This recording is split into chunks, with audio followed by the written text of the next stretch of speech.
قرآن کہہ رہا ہے اگر تیسری دے دی فلا تحل له من بعد حتى تنكح زوجا، یہاں فوراً لوگ کہتے ہیں اچھا یہ حلالے کی حلالہ کروا رہے ہیں، 3 طلاقوں کو 3 کروا کے کیا کروا رہے ہیں؟ حلالے کا راستہ کھول رہے ہیں. یہ حلالے کا راستہ ہم نہیں کھول رہے، قرآن نے کھولا ہے. قرآن نے کہا اگر تیسری طلاق مرد نے دے دی ہے تو عورت پہلے شوہر کے پاس نہیں آ سکتی جب تک کہ وہ کسی اور مرد سے نکاح نہ کر لے، اور پھر وہ اس کو اگر طلاق دیتا ہے تو فلا جناح علیہما، پھر کوئی گناہ نہیں ہے پرانے میاں میں اور اس عورت میں کہ وہ دوبارہ نکاح کر لے. تو قرآن کے الفاظ ہیں. میں سمجھا پا رہا ہوں اپنی بات؟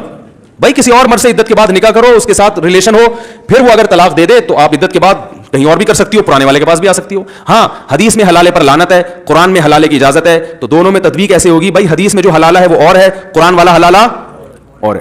حدیث والا حلالہ وہ جو پری پلان ہو، پہلے سے ایگریمنٹ کر کے ہو رہا ہے کہ میں آپ سے شادی کر رہی ہوں اس شرط کے بعد کہ آپ نے مجھے طلاق دینی ہے، مرد کہ ہاں میں اسی شرط کے ساتھ شادی کر رہا ہوں، یہ وہ حلالہ ہے جس پر لعنت ہے. اگر یہ پہلے سے پلاننگ نہیں ہے، پلاننگ کا مطلب ایگریمنٹ نہیں ہے، تو پھر یہ جائز ہے، اس پہ پابندی لگانے کا کسی کو اختیار نہیں ہے. کیونکہ عورت جب کسی لوگ کہتے ہیں غیرت کے خلاف ہے، غیرت کے خلاف اس لیے نہیں ہے، وہ کہتے ہیں غیرت کے خلاف ایک آدمی کی بیوی ہے کسی دوسرے کے پاس جائے پھر وہاں سے گھوم کے اس کے پاس آئے.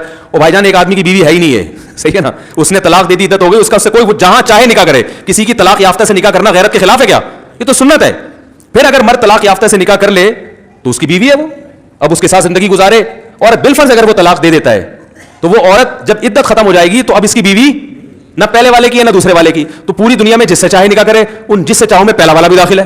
تو کسی اور سے نکاح کرنا اگر غیرت کے خلاف نہیں ہے تو پرانے والے سے کرنا غیرت کے خلاف کہاں سے ہو گیا؟ بہت مشکل ہے بھائی، بہت مشکل ہے. آج کل مارکیٹ میں علم نہیں ہے، صرف لفاظی چل رہی ہے، لیبل حدیثوں کے نمبر یاد کر کے نا، علم ختم، مارکیٹ سے شارٹ. تو اسلام کی ڈیفینیشن اپنی طرف سے کرنے کی چندہ ضرورت نہیں.